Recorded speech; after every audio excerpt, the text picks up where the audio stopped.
I'm Dana Davis, and my speech is on the opioid crisis in America. Anyone in this class aware of the danger and potentially life-threatening increase in the opioid crisis in America? Do you know the importance of being informed in this subject matter? It can be the difference between life and death. The purpose of this speech is to discuss the importance and the need for naloxone kits, also known as Narcan, to be readily available to anyone. The majority of people either know someone or have common knowledge involving someone who falls victim to the opioid crisis in America. Statistics from the National Center for Drug Abuse states that over 10 million people misuse opioids each year, and almost 50,000 people die every year from opioid overdoses. The opioid crisis, and with statistics that alarming, it is a crisis indeed. The national opioid overdose death rate, it increases by an average of almost 22% each year. That's according to the National Center for Drug Abuse. So the opioid crisis is increasing drastically. Since opioid overdoses are on the rise and there's a steady increase of hospitalization and deaths, Narcan is the first approach to saving a life. Obviously, my point of argument is that I'm in favor of having Narcan kits readily available to the public nationwide. Unfortunately, Narcan kits are just being readily available in all states, and there are a lot of people that oppose the ideas of having them available to just anyone. The question I'm asking you is, should Narcan kits be readily available in the market? What do you know about Narcan? So let me tell you and explain to you what Narcan is and how it works to counter the effects of opioid overdoses. Narcan, or naloxone, is the generic name of the medication, and it's defined by the National Institute of Health as an opioid antagonist. It attaches to the opioid receptors, which reverses and blocks the effects of opioids. Now, what does that mean? And how do you understand that without a scientific approach, right? So, without all the complicated wording, basically, once Narcan is given during an overdose, it immediately binds to the opioid in a person's system, and it blocks the opioid from continuing the effects of the overdose. According to the Substance Abuse and Mental Health Services Administration, there are a few signs of opioid overdose that people should be aware of because it's essential to know so that you can save someone's life. These are the signs. It's a pinpoint size of the pupil, bluish lips or nose, fingernails. The person does not wake or respond to touch or voice, and their breathing is not normal. It's either very slow or it's stopped. They have a faint heartbeat, vomiting, unconsciousness, pale skin, or they might have the inability to speak if they are conscious. Narcan helps to restore breathing temporarily. So not all symptoms may occur in everyone, but opioid overdose is life-threatening and requires immediate emergency attention even after researching this drug. The National Institute on Drug Abuse says that Narcan works to reverse opioid overdose in the body for only 30 to 90 minutes. And depending on the strength of the opioid, you may have to administer Narcan more than one time. And during that time, you want to make sure that you call for medical attention, somebody to come quick, right? 911, because while they're coming, the medication Narcan can counteract, and it can start helping the person before the emergency crews get there, and it could help save their life. So, like I said, if a person is still experiencing the effects of an overdose, after a dose of Narcan wears off, you may have to administer another dose. This is why Narcan is the first approach in saving a person's life, because the medical attention is still needed, but the Narcan is just a jump start to bringing a person back from an overdose. Now you know what Narcan is, also known as naloxone, and you know how it works. But what you may not know is the different ways it can be administered and who needs it to be accessible to them and where is it available. So according to the Arizona Department of Health Services, Narcan can be administered one of three ways. The first way is by needle into a person's vein. That's the most common way in a hospital or emergency setting. The second way is through injection into a person's muscle. The most common areas for that is in the upper thigh, the upper arm muscle, or the shoulder. And the third way to administer Narcan is via a mist sprayed into a person's nose. This is the easiest and most common Narcan delivery system outside of a hospital setting. So for the general public, like you and I, society, members of society, that would be the easiest way for someone that doesn't have medical training to administer Narcan to somebody who needs it, who's having an emergency because of an opioid overdose. Now, who needs Narcan readily and immediately accessible to them? This is why this topic is so important, because according to the Arizona Department of Health Services, Narcan should immediately be accessible to family members and friends of people at risk of opioid overdose, as well as first responders and medical providers. Narcan is available to patients with a prescription through their medical provider, but both patients and members of the public, like you and I, we can now purchase Narcan from any pharmacy without even having a prescription. And the Arizona Department of Health Services reports substance abuse treatment organizations also distribute Narcan.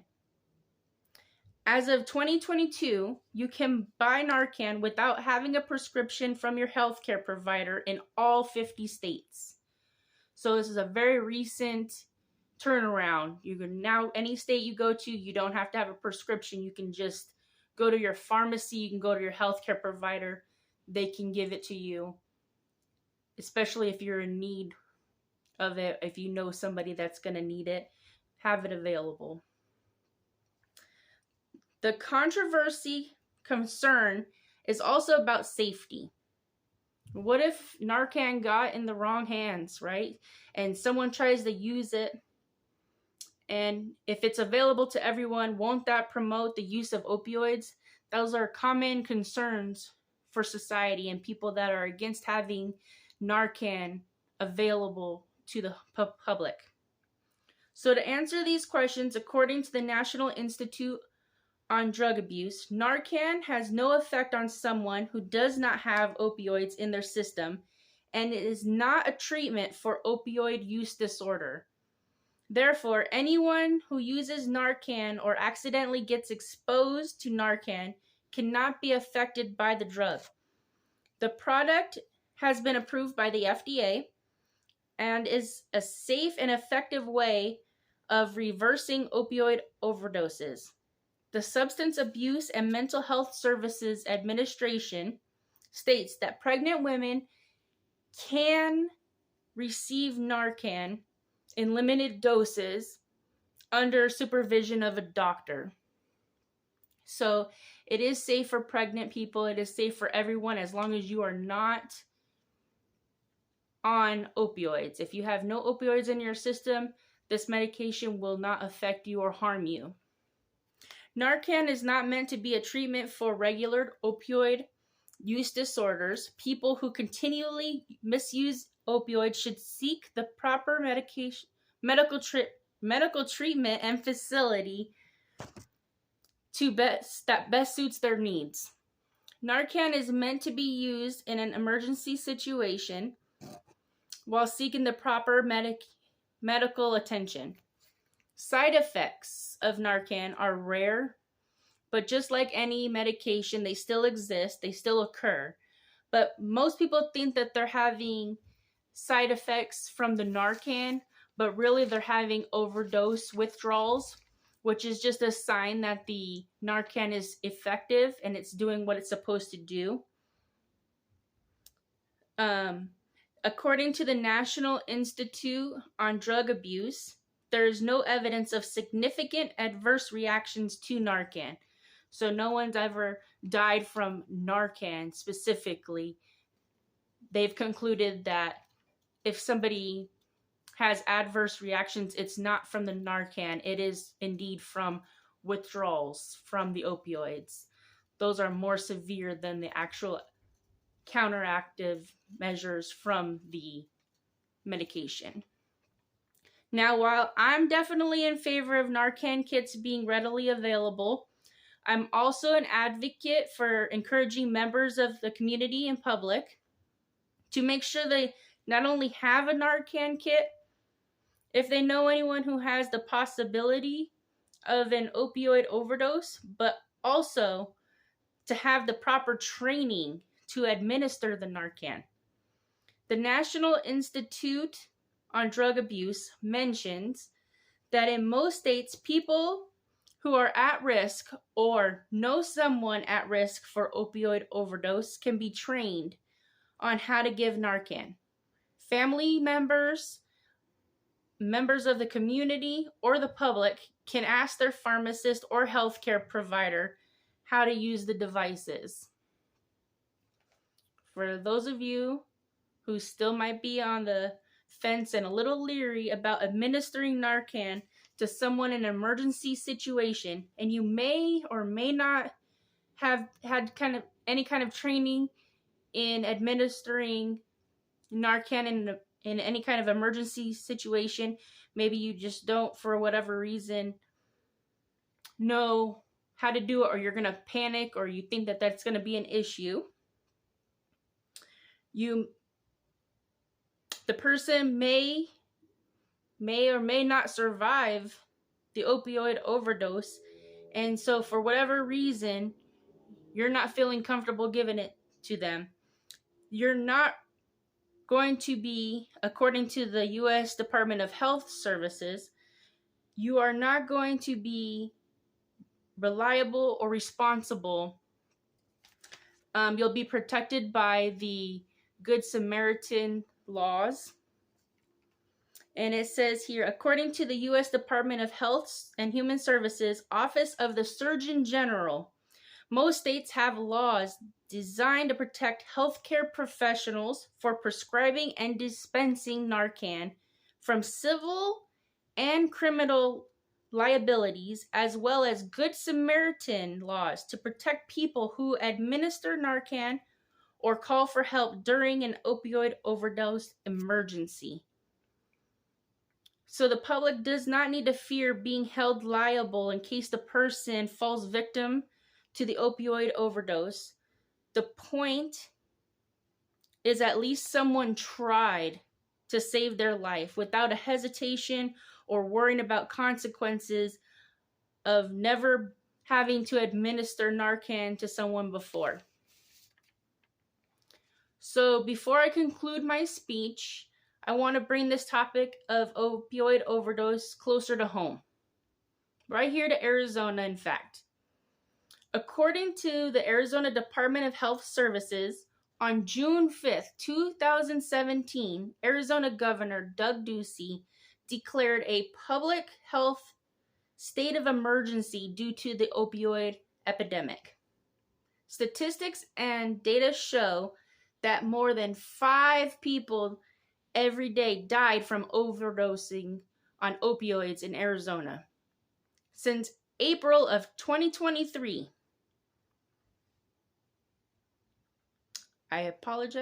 since January of 2023, there have been 993 verified non-fatal opioid overdose events. There have already been 152 confirmed opioid deaths in Arizona since January. Since the start of 2023, there already have been 2,134 emergency and inpatient visits involving suspected opioid overdose, and this is only from January to April. So in 4 months, 2,134 people have visited the emergency room because of opioid abuse overdose. 78% of EMS and law enforcement responses for suspected opioid overdoses with Narcan administered. This percentage just isn't high enough, and with Narcan kits available to the public in Arizona, the amount of lives saved can increase. It can be more. The National Center for Drug Abuse statistics states that in Arizona, 1,106 people die from opioid overdose in just 1 year. We're 8.9% above the national death rate in America.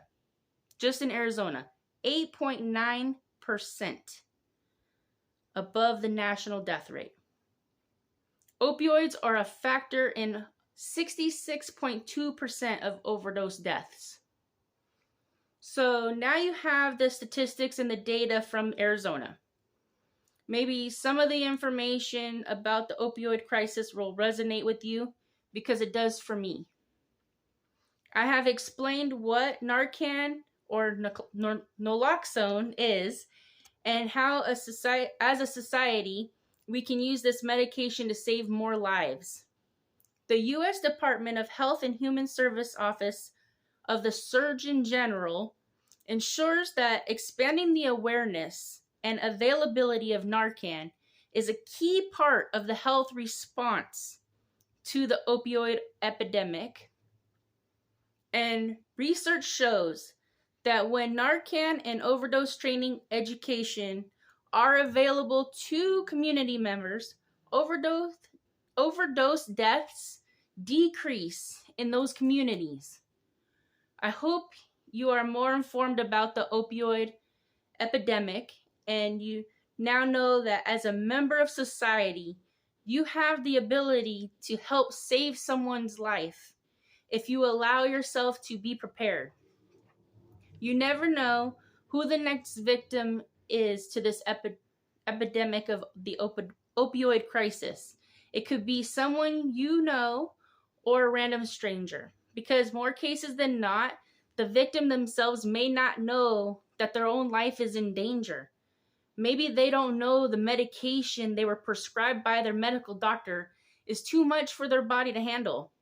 So once again, I'm asking you as members of society, members of my community, to consider your option to have a Narcan kit, especially if you know someone who, or have common knowledge of someone who's at risk of an opioid crisis, of an overdose. Talk to your healthcare provider or pharmacist about how to administer the medication properly, and be prepared. You never know. You might just be the one to save someone's life. So this concludes my speech. I do, however, have some graphs and some charts that do show the statistics. Well, a couple of them. I did briefly go over the symptoms of the opioid overdose, but I'm just going to show you real quick. I did kind of mark these down.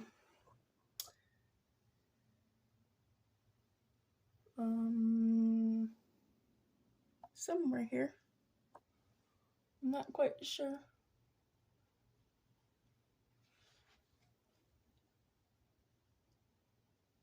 This graph here shows that in 2020, any opioid that you take drastically increases. Drastically. The death rates involving opioids are so high, and they just keep going up, and there's no need when we have Narcan available. We just need to be trained and have those available like we should. So thank you for your time, and I appreciate you guys listening to my speech.